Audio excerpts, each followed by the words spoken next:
Quick question. How do you say this word? That's right, bison. If you say it any other way, what are you doing? Now, this term may not have become relevant to you unless you read history books or were watching football in 2011.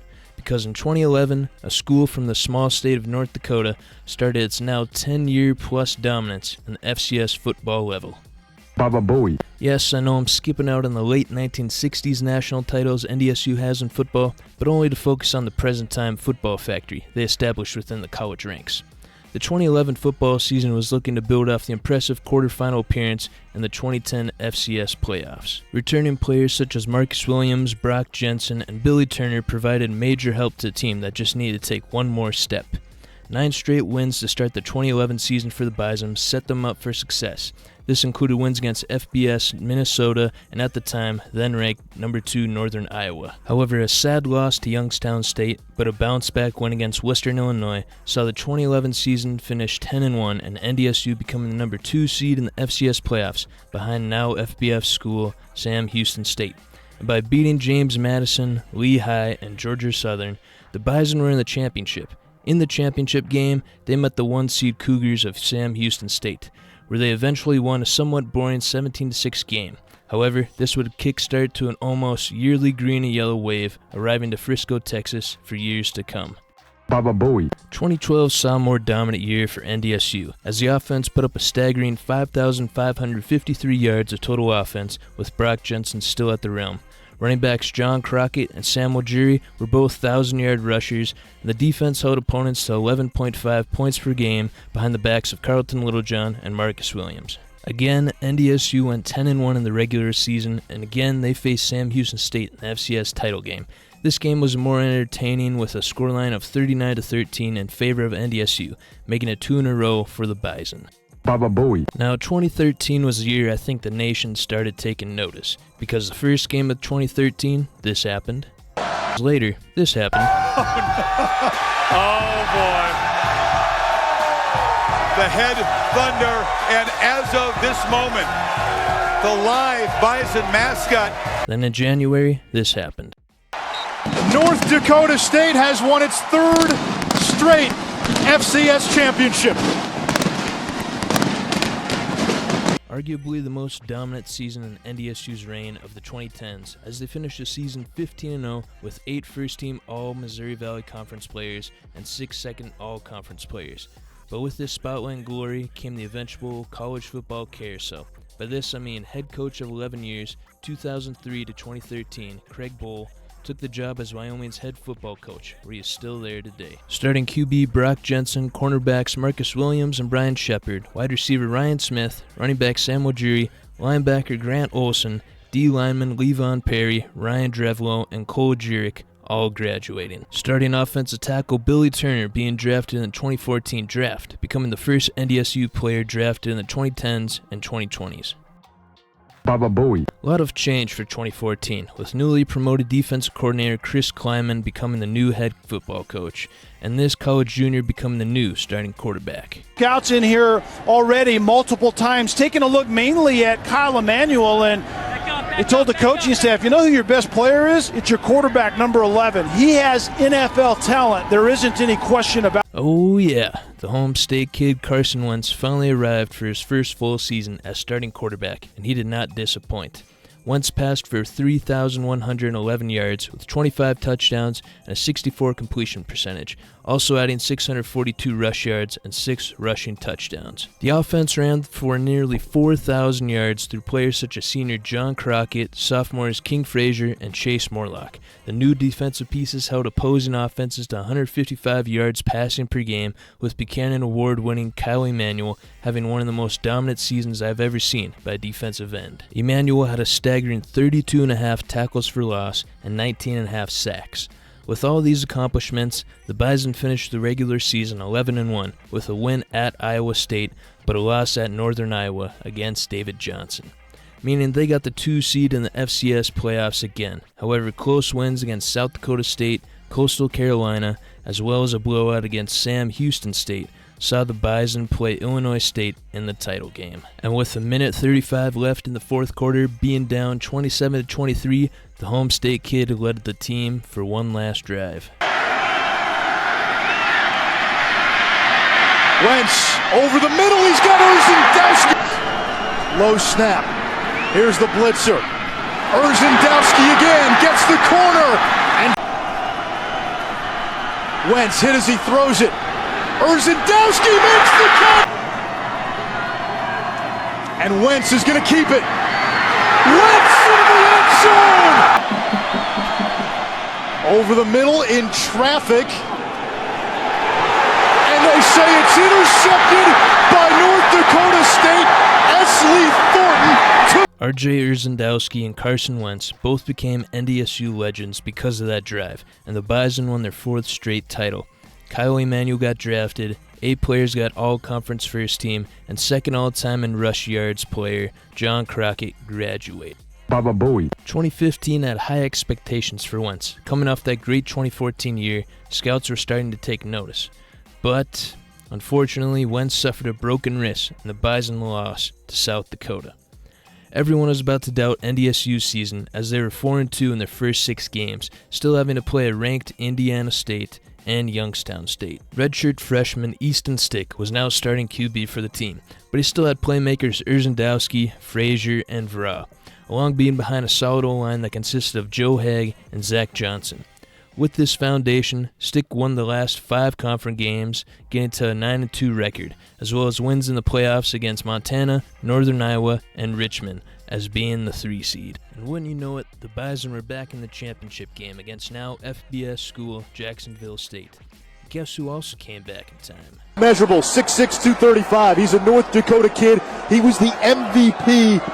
Wentz came back to lead the Bison to their 5th straight title with a 37-10 scoring, 3 total touchdowns. C.J. Smith, Nick DeLuca, and Greg Menard gained first-team all-conference honors, as well as others like Brad Ambrosius, M.J. Stumpf, and Trey Dempsey being valuable pieces. I may add, everyone I named but C.J. Smith were juniors or sophomores, meaning that 2016 NDSU defense was ready to go. Along with 5 straight titles in FCS, North Dakota State had their very first player drafted in the first round of the NFL draft, that being Carson Wentz, which was a big accomplishment. It showed a kid from North Dakota can really achieve the dream. Joe Haig also got drafted in the 5th round. Baba Booey. The first full year under Easton Stick was looking to be great. Wins against ranked Charleston Southern and Eastern Washington started their FCS campaign, and a win against ranked FBS Iowa had a lot of teams on notice. Yet just 2 games later, NDSU lost to SDSU by 2. I will add that with FCS and FBS, the Bison played 7 ranked teams that 2016 season, winning 6 out of the 7. NDSU won out the rest of their conference schedule, ending with a record of 10-1, and still ending up being the 1 seed in the playoffs.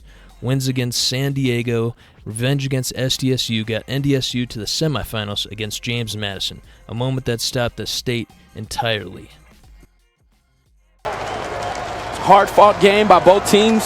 We got a 4th quarter ball game, but the Dukes with... There's no 6th straight national title for NDSU. Defense just did not live up to the hype people thought it would, as they gave up nearly 2,000 rush yards and 3,000 pass yards.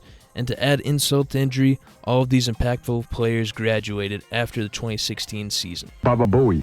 This 2017 season looked to be an average NDSU year, going 10-1 in the regular season with some ranked FCS wins, as well as losing to South Dakota State again. Another 4,000 total rushing yard season from running backs Bruce Anderson, Lance Dunn, and Ty Brooks made the Bison run game too dominant for opponents. Dominance showed in their playoff wins to get to the championship, outscoring opponents 135-26. In the championship, not as much dominance displayed, but a 4th quarter, 4th down stop saw the Bison beat James Madison 17-13 to collect their 6th national title of the 2010s and 2020s. Baba Booey. 2018 was a season of veterans. Some of the most impactful players for the Bison were seniors this season, so they wanted to get one more national title for the college. This season, in my opinion, is North Dakota State's 2nd most dominant season in this entire era. The Bison went 15-0, adding a 7th national title. They got to beat their rival South Dakota State twice, and Easton Stick solidified himself as one of the greatest Bison players of all time. Stick graduated with the most passing yards and touchdowns in NDSU's history at 8,693 and 88 respectively, leading to him getting drafted by the Chargers. Running backs Bruce Anderson and Lance Dunn both graduated, getting a combined 1,800 rush yards with 21 touchdowns. Bison's top three receiving threats, wide receivers Darius Shepard and Dallas Freeman, then tight end Nate Jensen, all graduating this season too. I can't forget the all-conference first-teamers of safety Robbie Grimsley, O-lineman Tanner Volson, and DN Greg Menard graduating as well. Finally, head coach Chris Kleiman took the job offer from Kansas State to be their head football coach at the end of the season, where he is still at today. 2019 was a regroup year. Baba Booey. I think you can safely say the youth movement of NDSU has showed up. First, the Bison promoted defense coordinator Matt Entz to become their new head coach. For their new starting quarterback, I think they found a good replacement.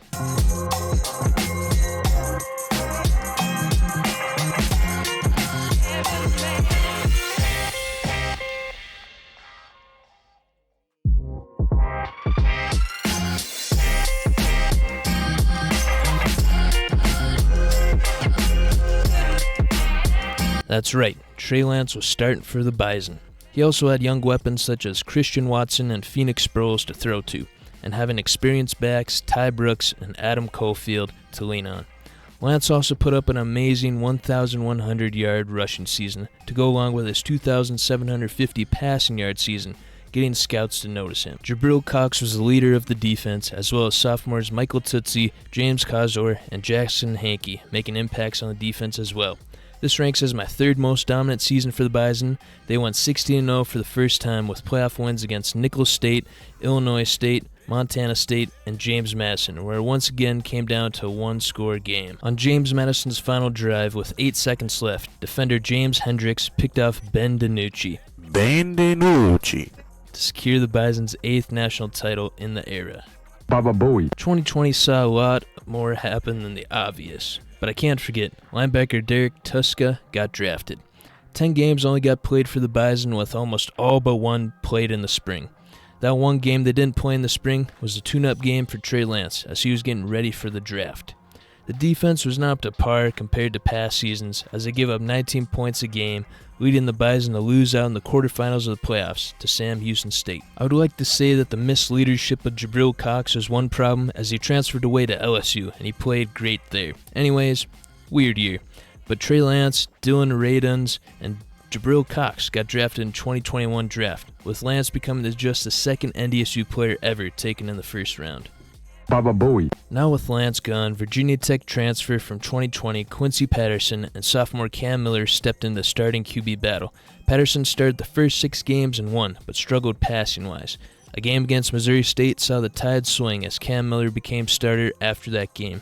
Miller would lead the Bison to wins in 3 of their last 4 conference games and win 3 straight playoff games to get back to the championship game against the 8th-seed Montana State. NDSU won 38-10, giving the Bison their 9th championship in 11 years. This year was definitely run-heavy, as Miller only had 1,400 pass yards and Patterson with only 800. So running backs Kobe Johnson, Tamarique Williams, and Hunter Lipke led the offense behind great linemen such as Cody Malk and Cordell Volson. The defense got back to levels we were known at NDSU by only giving up 11 points per game and 260 opponent yards per game. Christian Watson and Cordell Volson both got drafted, with Quincy Patterson transferring to Temple. Baba Booey. By Cam Miller still seen more as a running quarterback, the Bison's offense didn't change much philosophy-wise in 2022. Running game included the same backs from last year, Johnson, Lipke, and Williams, getting a combined 2,280 rush yards and 26 touchdowns. Defense included 4 first-team all-conference players in Michael Tootsie, Dotson Weber, Spencer Wagee, and James Kazor. However, NDSU's reign over FBS teams seemed to end as a close loss to Arizona started their season off 2-1. Another 3 straight wins and a loss to South Dakota State saw them standing 5-2. The Bison did win their last 4 conference games, get them a record of 9-2 and a 3 seed in the playoffs. Wins over Montana, Samford, and Incarnate Word set the Bison up with a rematch against rival South Dakota State.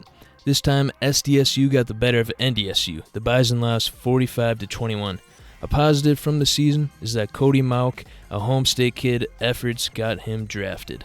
Baba Booey. At the time of this recording, NDSU are 3-1 in the 2023 season. This era from 2011 to 2022 is one of the most dominant runs in any level of college football, let alone FCS, earning NDSU the nickname the Alabama of FCS. NDSU is also the FCS school with the most active NFL players with 12. So many Bison greats and legends played in this 12-year period. I was blessed to be able to watch it as a guy from North Dakota. Kids in North Dakota finally got to see that even if you're from our small state, you can make it to the NFL, and it's not just some faraway fantasy pipe dream. And if you wouldn't mind hitting the like button, the subscribe button, and hitting the bell notification. Thank you.